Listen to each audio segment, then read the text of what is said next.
I guess the most controversial stand which libertarians have now is on drugs.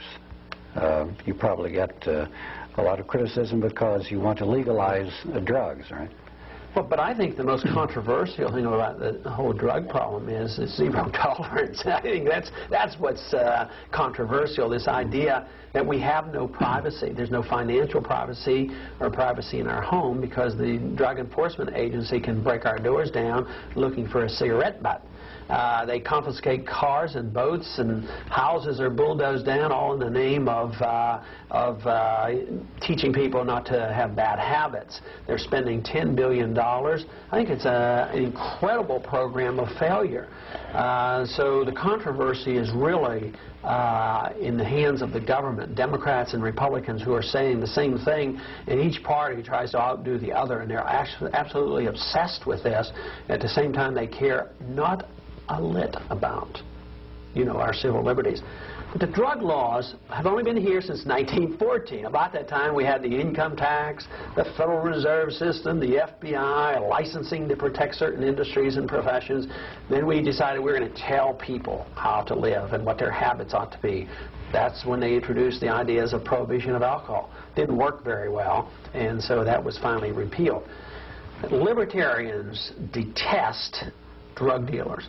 And that's one reason why we want to get rid of the laws. We want to get the drug dealer out of business overnight because he can't exist unless the drug price is very high.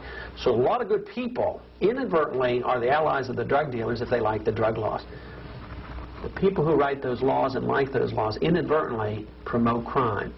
Every drug addict, because he has to pay these exorbitant amounts for their drugs, commit on the average 260 felonies a year to raise the money. That would be totally unnecessary. Who raises that kind of money to go buy a six-pack at the drugstore? They don't have to do that because the alcohol is available. And alcohol kills more people than drugs. Cigarettes, they kill 325,000 people a year. And what are we required to do? Subsidize the tobacco industry. I mean, if people want to really do good, let's just quit subsidizing tobacco, get the government out of the sale of alcohol, and go that way. But the crime rate would go down, the drug dealers would be out of business. I think the kids wouldn't be as exposed either. It's pretty hard to tell a kid that's just dropped out of a public school where he was totally bored and he's on the street corner and decides he wants a job and buy a car.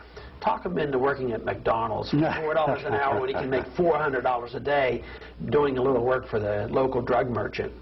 There's no way. He's tempted and he yields to the temptation. So we literally set the stage by these drug laws to get more kids involved, and I think that's horrible. I think the kids they certainly deserve some protection. We deserve at least to create an environment where they're not so likely to be forced into the drug trade.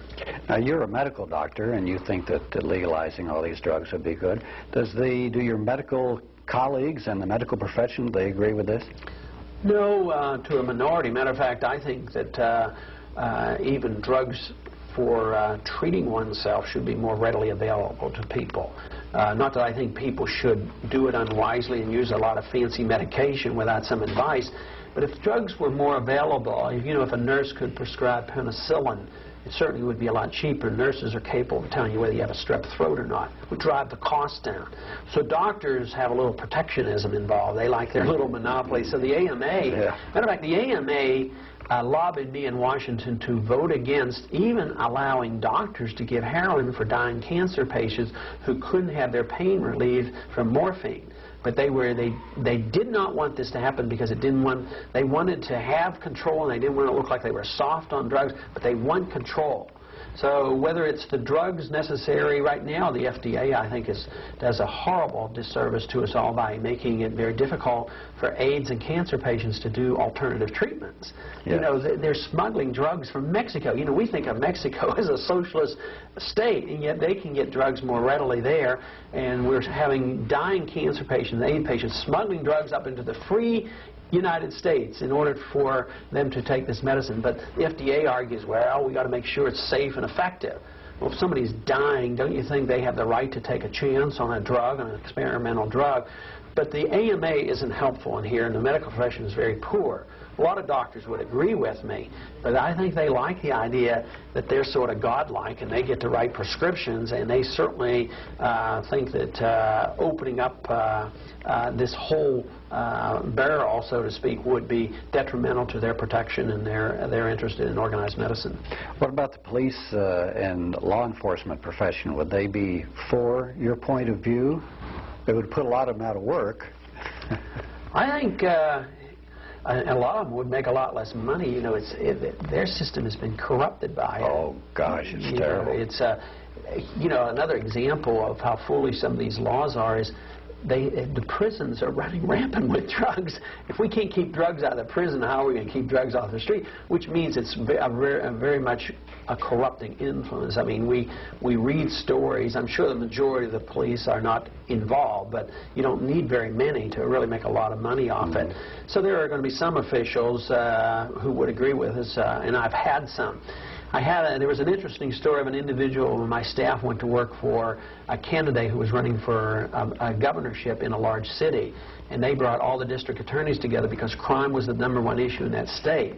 And they said that the only way you could ever get rid of crime would be, and they all agreed on this, is you'd have to get rid of the drug law. So behind closed door, without the press, they agreed the drug laws created crime.